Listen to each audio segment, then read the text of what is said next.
ويطعمون الطعام على حبه مسكينا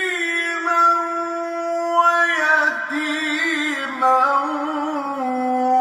وأسيرا إنما نطعمكم لوجه الله.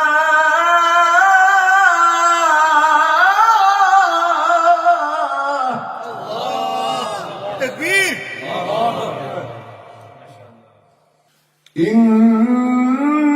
إنما نطعمكم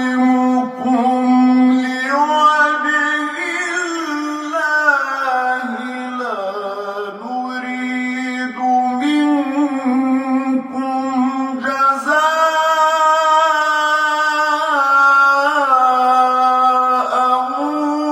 ولا شكورا.